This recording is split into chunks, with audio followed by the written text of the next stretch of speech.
escape Washington, but September realities await him.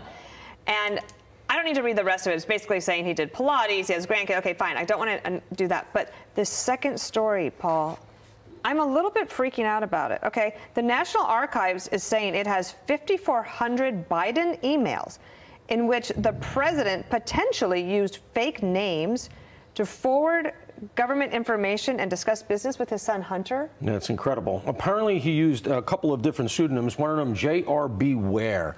And a few, well, I guess at least it wasn't Carlos Danger, right? But 5,400 emails, and some of them are pretty inculpatory relative to the investigation going on in Congress. I mean, you have emails where Hunter Biden, for no perceptible reason, is CC'd by official White House personnel. There's a guy named John Flynn who apparently is setting up the schedule for the vice president.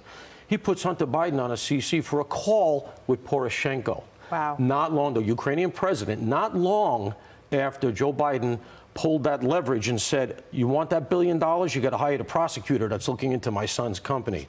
That is very, very close to a smoking gun. And here's my other question. This is the National Archives, by the way, who were very aggressive towards President Trump, saying, we want all of those documents. Where are your classified documents? We want them forthwith. Well, it's been a year since the legal organization, Southeast Legal Foundation, asked for these documents. They still don't have them. Congress should get all of these, and Comer has asked for them, unredacted. And they should have a look at these things and be able to put together a paper trail, because there's a lot going on here. And by the way, this is only known because of the laptop. In going through the laptop, they found all these other email addresses that don't look very kosher. Brett will remember this. So just imagine this scenario. This actually happened. So during the Bush administration, one of the things you'll hear about the Hatch Act, right? You're not supposed to do official campaign business when you're officially working for the government. You're supposed to separate them. Right.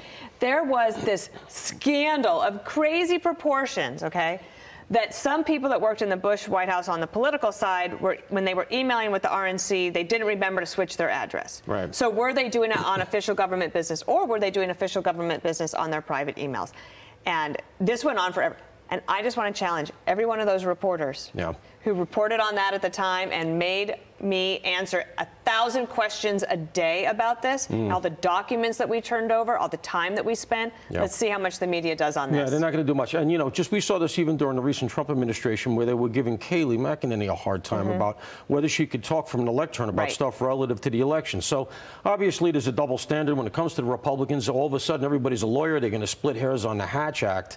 But when the president, vice president, I should say, current president, seems to be doing business with his son, on official emails. Right. It would be a different thing if you're like a pseudonym email and saying, hey, do you want to get coffee on Tuesday? That's not what was happening. When they do go get coffee on Tuesday in Washington, those were other problems. Who was with them? That's right. Exactly. Paul Mauro, great to have you here. Thank you so much. All right. I'm Steve Doocy. I'm Brian Kilmeade. And I'm Ainsley Earhart. And click here to subscribe to the Fox News YouTube page to catch our hottest interviews and most compelling